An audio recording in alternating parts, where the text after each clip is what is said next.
Good morning, students. How are you? I hope you are fit and fine. So today we start our remaining topic. In last lecture we discussed about 5 questions of 9.1 exercise 9.1 और some angle of elevation, angle of depression. इसके बारे में हमने last lecture में पढ़ा था. मैं एक बार फिर बता देता हूँ. एलिवेशन का मतलब होगा जहां हम हैं, जिस जगह से बोलेगा क्वेश्चन के अंदर. हो सकता है वो हमारे फिट से एंगल ऑफ एलिवेशन बोल दे, हो सकता है हमारी आइज से एंगल ऑफ एलिवेशन बोल दे. तो ये ध्यान रखें बेटा, एक एक बात ध्यान से पढ़नी है. और एलिवेशन कहे तो आपको एंगल ऊपर की तरफ बनाना है. यानी अगर यहाँ से ये आपका बेस हो जाएगा, अर्थ हो जाएगी, यहाँ कोई ऑब्जेक्ट है तो एंगल ऑफ एलिवेशन है तो ये एंगल बन जाएगा. और यहाँ अगर हमारी आइज है, ये हमारी अर्थ हो जाएगी. और एंगल ऑफ डिप्रेशन कहे तो क्या कहेंगे हम, यानी यहाँ से एंगल बनेगा किसके, इसके एक लाइन पैरेलल ड्रॉ कर लेंगे. इमेजिनरी लाइन ना भी करें तो भी काम चल जाएगा. ये एंगल ऑफ डिप्रेशन होगा बच्चों, बट ये एंगल इसके इक्वल हो जाएगा, यहाँ के इक्वल हो जाएगा. तो ट्रायंगल इसी से काम चल जाएगा. आपको ये ट्रायंगल लेने की जरूरत ही नहीं पड़ेगी. तो ये बात अच्छे से ध्यान से समझ लें आप. इसके बाद सिर्फ 2 बातें ये और तीसरी बात ये कि स्टेटमेंट को बड़े ध्यान से पढ़ना है. ठीक है, तो क्वेश्चन अपने आप हो जाएगा बेटा. देखिए हम कुछ क्वेश्चन एनसीईआरटी के ले रहे हैं. जैसे कि आपके पास एक 6th क्वेश्चन आपकी बुक का, कुछ एक क्वेश्चन लेंगे. 2-3 टाइप के क्वेश्चंस बनते हैं इसके अंदर. देखो बेटा 2-3 तरह की फिगर बनती है इसके अंदर. वैसे तो जो पढ़ेंगे उसी तरह से बनेगी.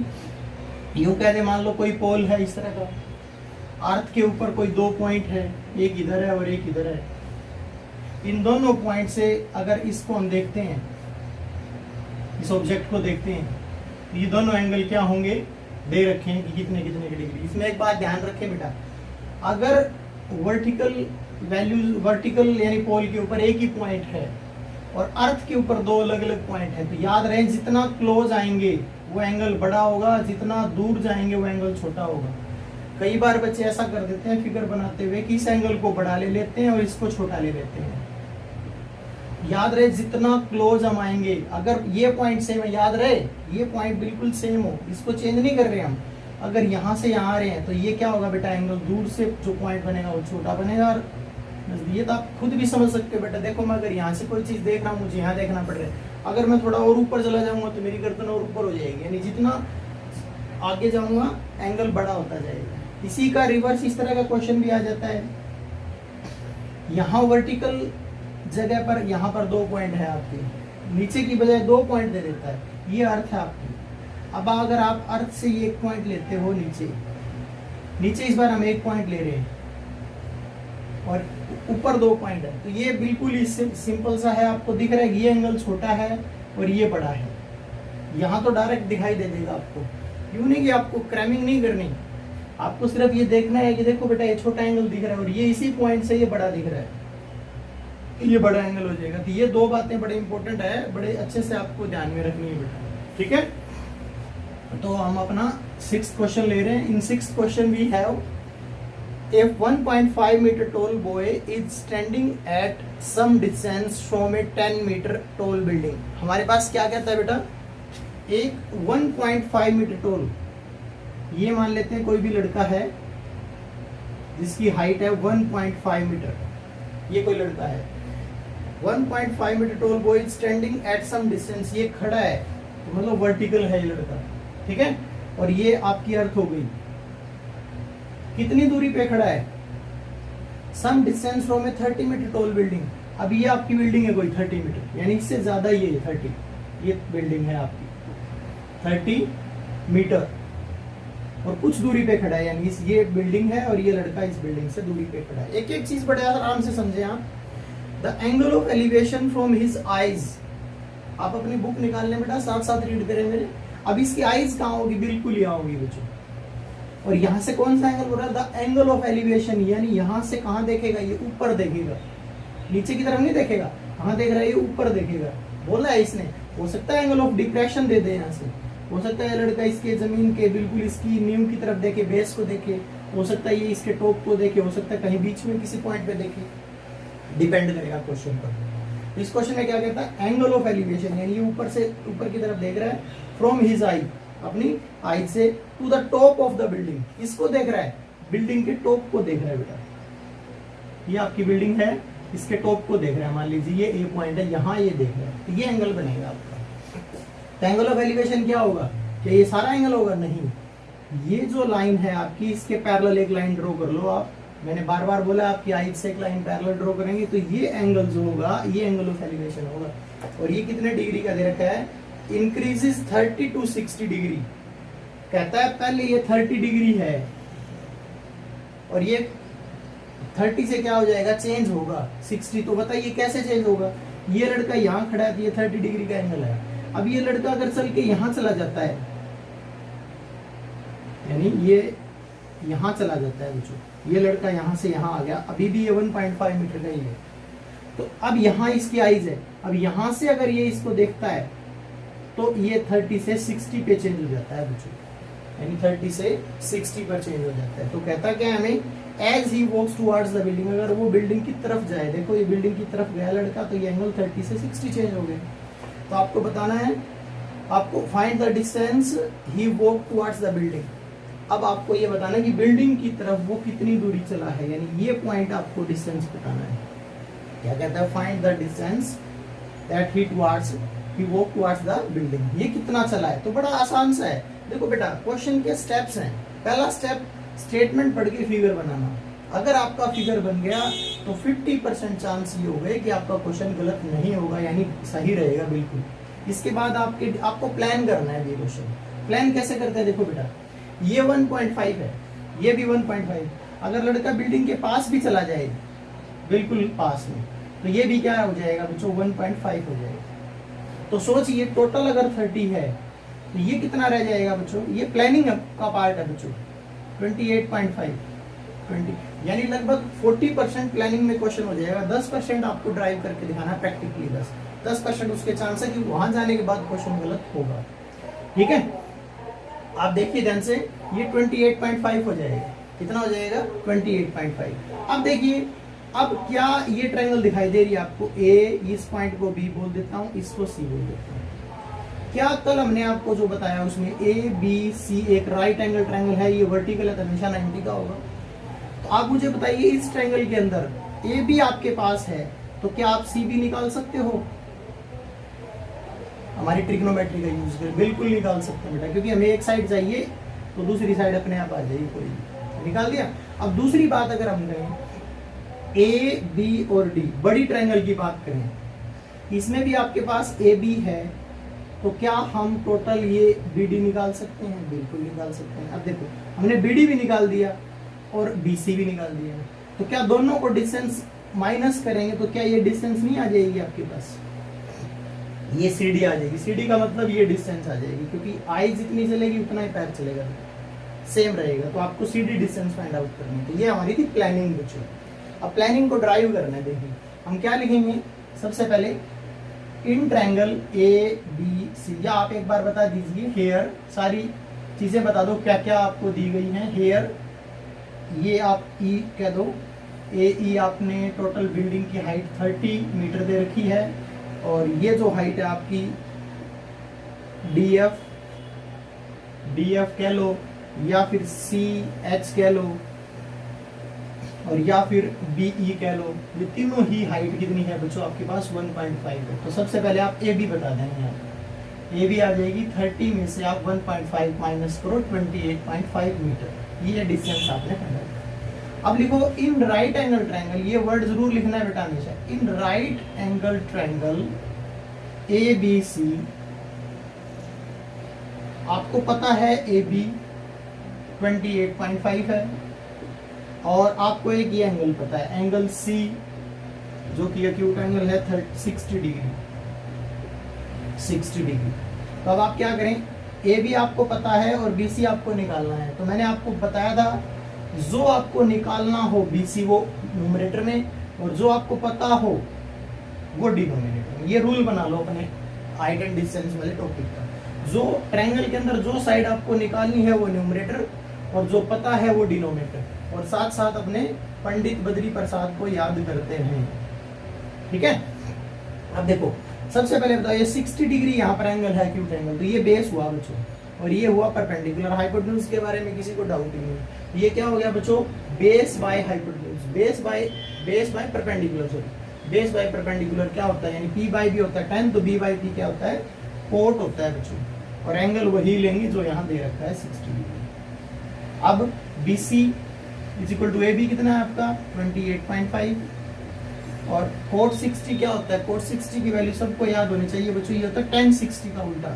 कोट 60 जो होता है वो tan 60 का रिवर्स होता है, tan 60 होता है √3, तो √3 का रिवर्स क्या हो जाएगा 1/√3, यानी कोट की वैल्यू कोई याद करने की जरूरत नहीं है, tan की वैल्यू याद कीजिए और अपने आप सारा कुछ हो जाएगा। ठीक है, अब देखिए, अब BC अगर आपको फाइंड आउट करना है तो 28.5 को उधर ले जाइए आप 1 की तरफ और √3, चाहो तो जैसे ही √3 डिवाइड में आए, आपको पता है रैशनलाइज करना पड़ता है, इसको रैशनलाइज करेंगे तो 28.5 √3 और डिवाइडेड बाय √3, और √3 की मल्टीप्लाई हो जाएगी 3, ये हमारा BC आ जाएगा। अब दोबारा से बड़ी ट्रायंगल ले लेते हैं, इन राइट एंगल ट्रायंगल AB और D, पूरी बड़ी ट्रायंगल की, इसमें निकालना क्या चाहते हैं BD, और पता क्या है हमें AB, इसमें पहले बता देना कि कौन कौन सी साइड पता है, भी पता है, और ये एंगल 30 पता है, ये जैसे ये लिखा था।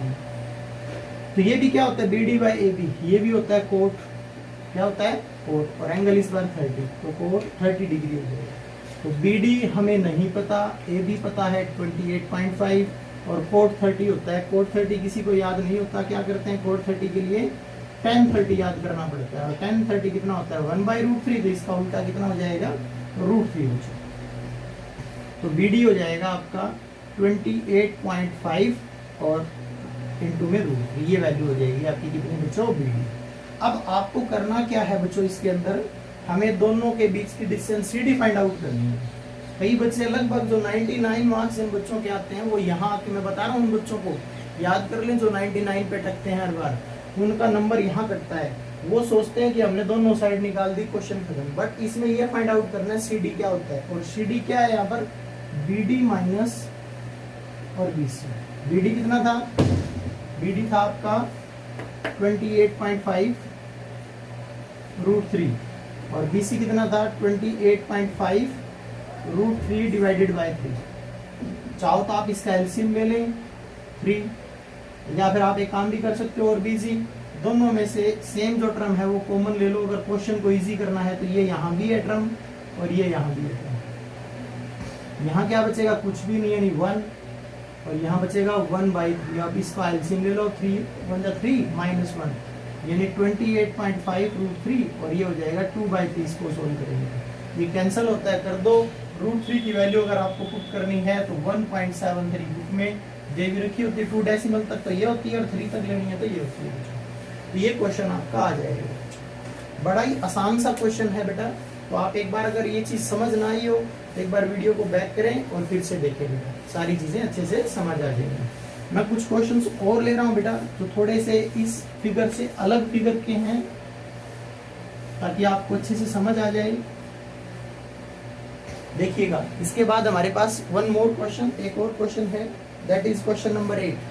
क्वेश्चन नंबर 8 क्या कहता है आपको, आपके पास एक स्टैचू है, स्टैचू कोई भी पुतला है, आप ये देखिए बेटा, आपने गांव में भी देखे होंगे कोई ना कोई स्टैचू बना देते हैं हम किसी भी फेमस पर्सन का। तो जब भी वो आप पुतला बनाते हो, स्टैचू बनाते हो, तो उसका बेस जरूर बनाया जाता है, यानी जिसके ऊपर वो पुतला खड़ा होता है नीचे बेस, ताकि वो सबको दिखाई दे। स्टैचू ऑफ लिबर्टी भी देखा हुआ पहले, उसका बेस, या स्टैचू ऑफ यूनिटी हमारे इंडिया में अभी पटेल साहब का, ठीक है, पहले बेस बनाया जाता है, उस बेस को हम क्या बोलते हैं, पेडेस्टल बोलते हैं, यानी जहां पर वो खड़ा होता है, ठीक है। तो a statue 1.6 metre tall stand on the top of pedestal, मतलब क्या है, ये पेडेस्टल है, पेडेस्टल है, हमें नहीं पता कितना ऊंचा है ये, और इसके ऊपर स्टैचू है, ये स्टैचू है, ये आपकी स्टैचू है, और स्टैचू की हाइट कितनी है 1.6 मीटर। एक एक चीज बड़े प्यार से पढ़े, समझ आ जाएगी मुझे। जैसे कि क्या है, स्टैचू 1.6 मीटर टॉल, ये आपका स्टैचू हो गया, इसका नाम रख दो AB, इधर पेडेस्टल है जिसका नाम रख दो BC, ठीक है। और कहता है स्टैंड्स, खड़ा है वो किसके ऊपर, on the top of pedestal, आगे from a point on the ground. अब ग्राउंड ये जमीन है आपकी बच्चों, ये जमीन है आपकी, इसके ऊपर हम कोई भी यहाँ पॉइंट ले लेते हैं, ए पॉइंट ऑन द ग्राउंड। अब यहाँ इस पॉइंट की बात हो रही है, द एंगल ऑफ एलिवेशन, मतलब इस पॉइंट से आपको ऊपर की तरफ देखना है।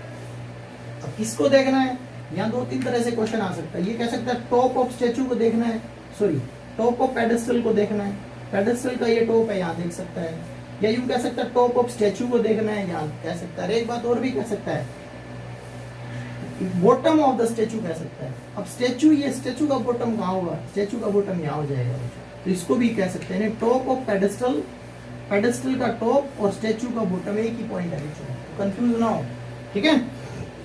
Angle of elevation of the top of the statue is 60 degree. अब इस पॉइंट से स्टेचू के टॉप को देखना है आपको, कहाँ देखना है, स्टेचू के टॉप को देखना है, यहाँ पर देखना है। और ये एंगल कितना है बच्चों, इस पॉइंट से अगर हम देखें तो ये एंगल है आपका 60 डिग्री। तो यहाँ आप लिख दें, थोड़ा यहाँ करके लिख दें 60 डिग्री। फिर क्या कहता है, फिर कहता है same point the angle of elevation of the top of the pedal. अब इसी पॉइंट से टॉप ऑफ पेडस्टल को देखो, पेडस्टल को देखो कितना, तो ये एंगल आपका कितना है बच्चों 45 डिग्री। अब मैंने अभी अभी आपको बताया था, अगर ये पॉइंट फिक्स है तो आपको पता छोटा एंगल छोटा और बड़ा बड़ा, सिंपल सेम पॉइंट से है, तो ये क्वेश्चन बन गया। तो आपको क्या कहता है इसके लास्ट में, find the height of the pedestal, हमें पेडेस्टल की हाइट बतानी है, यानी कि ये हाइट फाइंड आउट करनी है बच्चों इस क्वेश्चन में। पहला काम हो चुका है, 50% क्वेश्चन आप कर चुके हो बेटा फिगर बनते ही। सेकंड वर्क आपको क्या करना है, सेकंड आपको ये करना है कि इसको प्लान करना है कि कैसे करें। देखो आपको क्या करना है, ये डिस्टेंस है और ये डिस्टेंस, आप इस डिस्टेंस को कभी कई बार हम ऐसा भी हो कि हम लेट कर लेंगे x, तो ये 1.6 है, ये x है, तो टोटल डिस्टेंस कितनी होगी सोचो बच्चों, कितनी हो गई 1.6 प्लस x हो जाएगी, क्योंकि x वेरिएबल है, इसमें ऐड नहीं हो सकता, डायरेक्ट प्लस लिखेंगे हम, ठीक है प्लस है। अब क्या करेंगे, बड़ी ट्रायंगल की बात करता हूं मैं, ए सी और डी की। ए सी डी के अंदर मैं सी डी निकाल लूंगा, क्या निकालूंगा सी डी, और फिर सी डी से आप चाहे क्या निकाल सकते हो बी सी, छोटी ट्रायंगल में बी सी।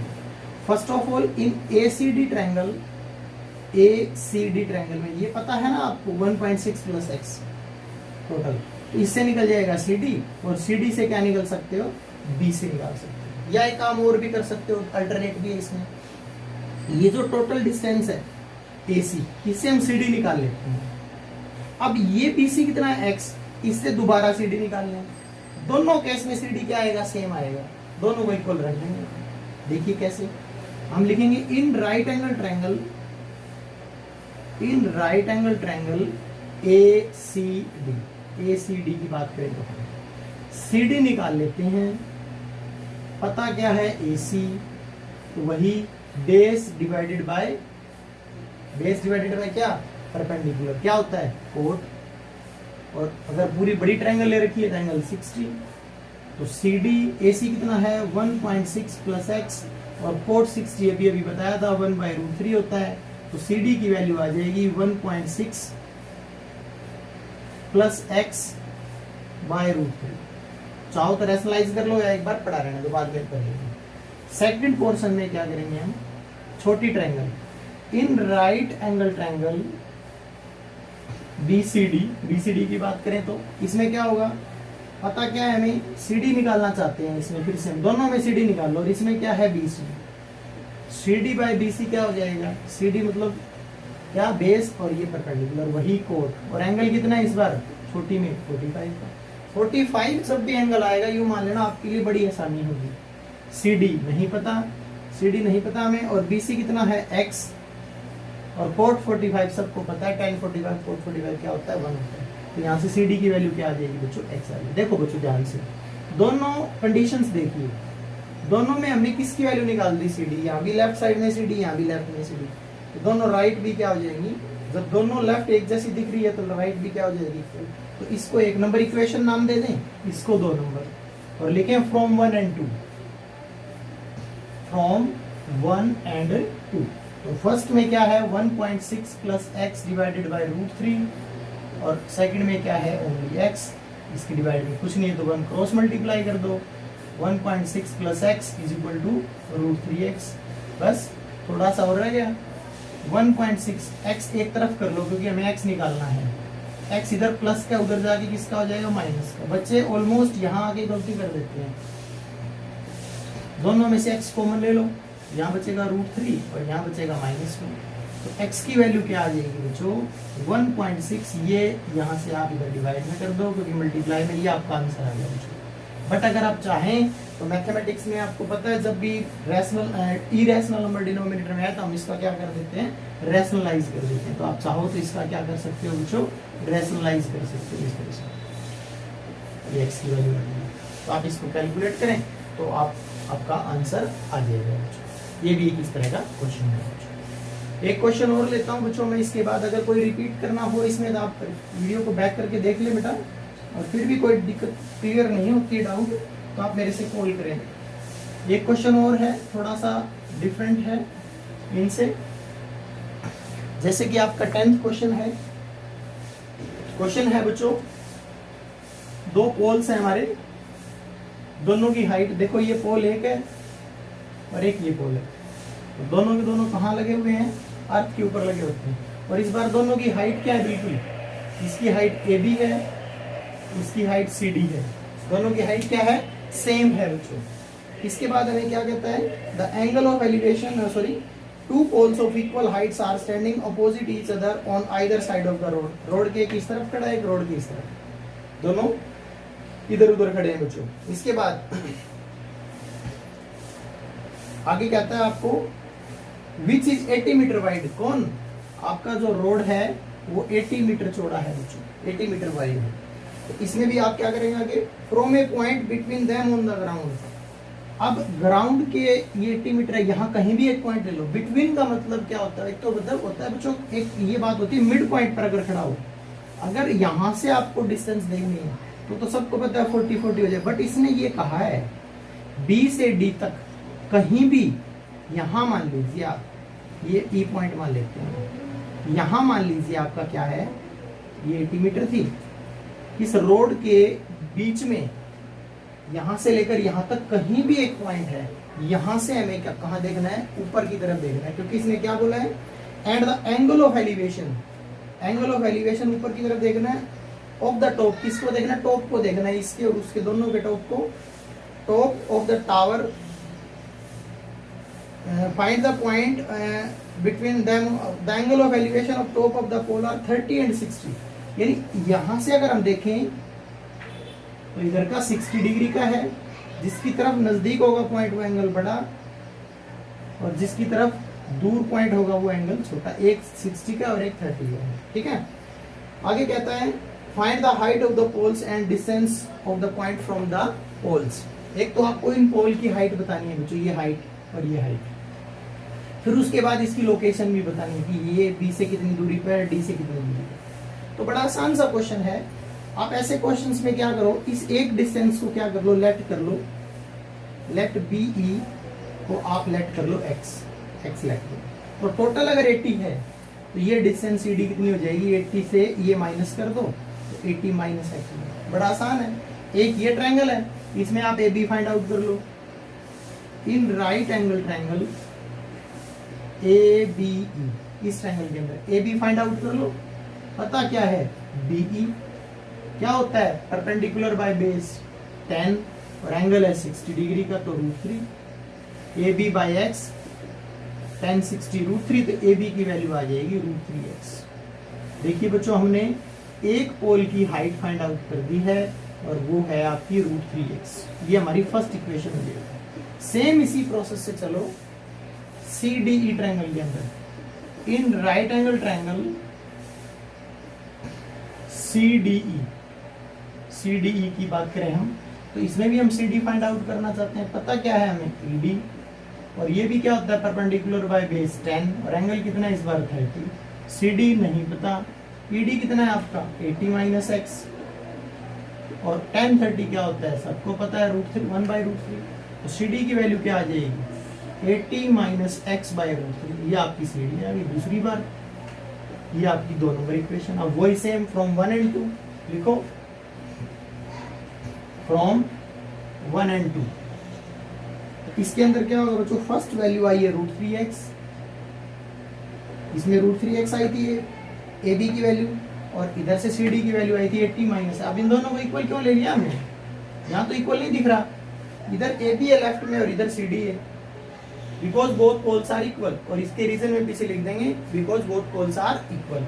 अब इसको क्रॉस मल्टीप्लाई कर दो, √3 को √3 से किया 3x हो जाएगा। अब x को इधर ले आओ 4x हो जाएगा।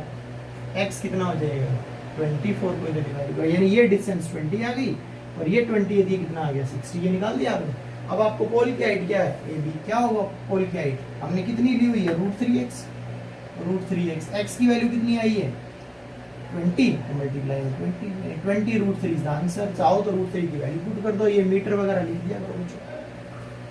आज मैंने आपको कुछ 3 क्वेश्चंस करवाए हैं, तो ऑलमोस्ट मुझे लगता है बच्चों 11 क्वेश्चन बचे हुए थे, तो लास्ट के शायद 2 क्वेश्चन में आपको डाउट आए, आप एक बार ट्राई करके देख रहे, अदरवाइज लास्ट 2 छोड़ के बाकी तो कंप्लीट कर ही लेंगे। अगर लास्ट 2 क्वेश्चंस में डाउट आए तो आप मुझे कॉल करें और मेरे नंबर पे आप बता दें कि मुझे डाउट है, मैं नेक्स्ट वीडियो में वो दोनों क्वेश्चन फिर बना दूंगा। इसके बाद ये लगभग चैप्टर कंप्लीट है, 1-2 दिन हम इसकी वर्कशीट सेंड करेंगे आपको, ठीक है। Okay students, thank you.